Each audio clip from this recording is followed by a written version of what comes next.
Bon, une petite vidéo ici sur le positionnement des ombres, pour que je n'ai pas le problème de les positionner quand j'ai fait mes mélanges de bleu cobalt à l'aquarelle. Il faut que je sache où je vais les mettre, que je réfléchisse pas trop, que ce soit fait avant.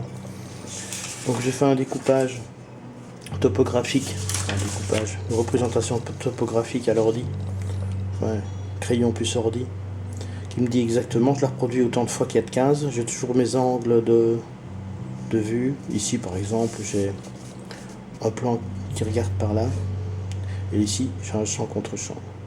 Non, j'ai un zoom plutôt, excusez-moi.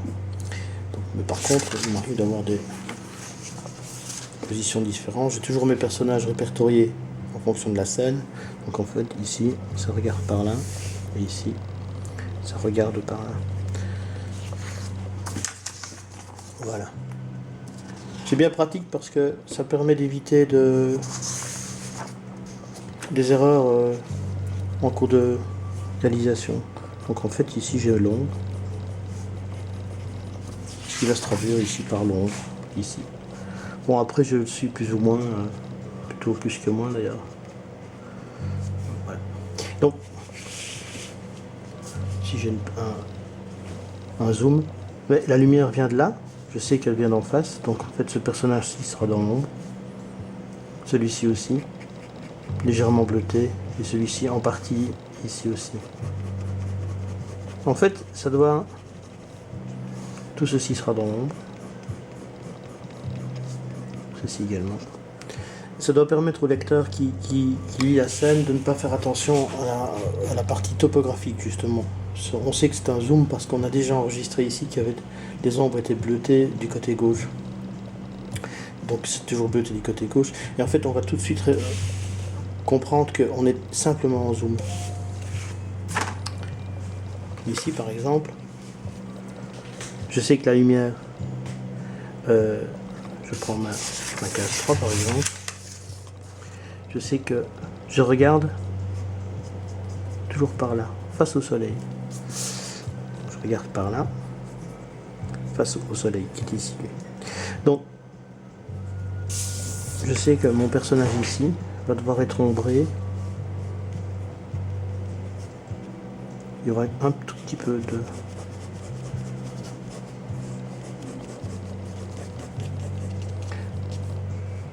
Ici, j'aurais plutôt une ombre portée ici. Ici aussi, assez net.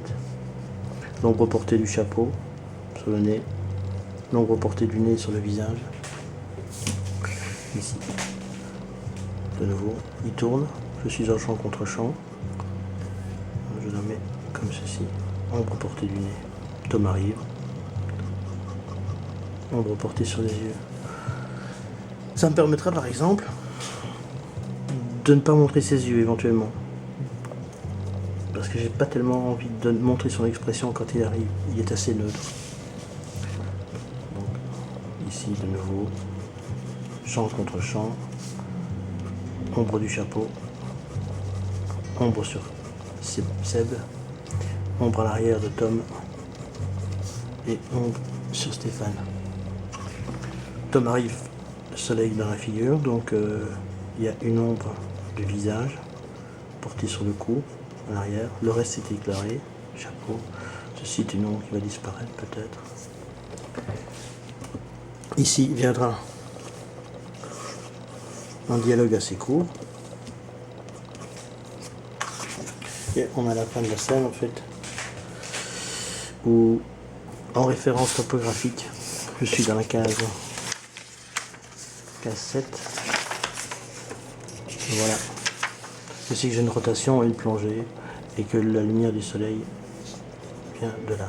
Donc en fait, je vais ombrer ici. Toute cette partie ici. Ouais, il m'arrive de faire une photo très rapide du crayonné. Comme ça, au moins j'ai pris dans la mise en couleur, je me tracasse pas trop. Je sais quand même que les lumières viennent de là. J'y réfléchis moi. Donc c'est parti ici, de nouveau. Tout ça, je vais le garder en copie.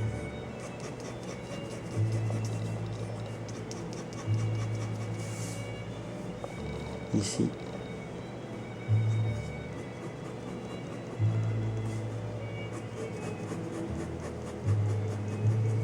Bon, le crayonné va disparaître, on dit souvent que la moitié de l'œuvre disparaît.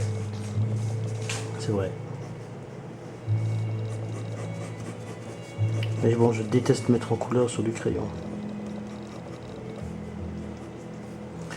Voilà. Et ici, bon, je suis justement en champ contre champ. Et je veux que le personnage ici, celui-ci, n'apparaisse pas dans cette case-ci, ou en tout cas très très peu. Peut-être juste son épaule. Et encore, il faudrait m'en passer. Donc je vais mettre une ombre sur le bras de Tom, qui nous dira simplement que hors champ, en avant-plan, on a le personnage.